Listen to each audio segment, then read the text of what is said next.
ஆமா நாங்க வரப்ப பூட்டி இருந்துச்சு. ரைட் மக்களே, மவுண்ட் ரோடுக்கு வந்தேன். மவுண்ட் ரோட்ல ஒரு பெரிய பழைய பில்டிங்கு.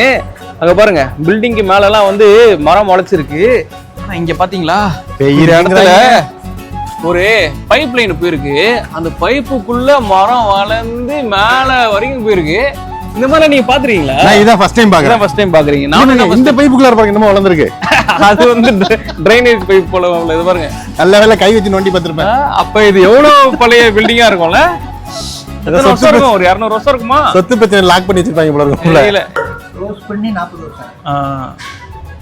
ஆனா இது எனக்கு தெரிஞ்சு பிரிட்டிஷ் காலத்து பில்டிங்கா தான் இருக்கும்னு நினைக்கிறேன். பிரிட்டிஷ் காலம் அந்த சவர தொட்டு பாருங்க. பிரிட்டிஷ் பில்டிங் இத பாருங்க. கிடையாது, எப்படி பூசிட்டாங்க. ஆமா, பிரிட்டிஷ் பில்டிங் தான்.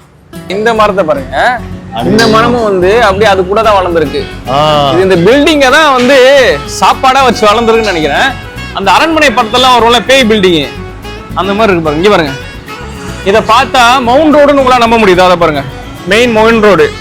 மவுண்ட் ரோடு பக்கத்துல இப்படி ஒரு இடம் நல்லா இருக்குல்ல? இதை பிடிச்சி தொங்கலாம்னாங்க. ஆமா, தொங்குறீங்களா இதுல? மாப்ள இந்த பாருங்க. எப்படி தொங்குவீங்க மாப்பிள்ள? பழைய பில்டிங்கா இருக்கு. ஓப்பா, செம்ம ஸ்ட்ராங்கா இருக்கு மக்களே. பயங்கர ஸ்ட்ராங்கா.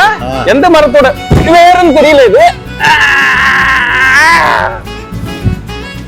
இப்போ ஒண்ணும் இல்ல கைஸ், இப்போ நம்ம இது இருக்குல, இது அப்படியே பிடிச்சி மேலே ஏறி போயிடலாம் கயிறு மாதிரி. அப்படியா? அப்படியே பிடிச்சி பாப்போம். Spiderman, Indian Spiderman. அது எப்படி மேலே ஏறி போயிடலாம் மாப்ள? இங்க ஏறுமா? ஸ்பைடர்மேன் ஏறுங்க எப்படி?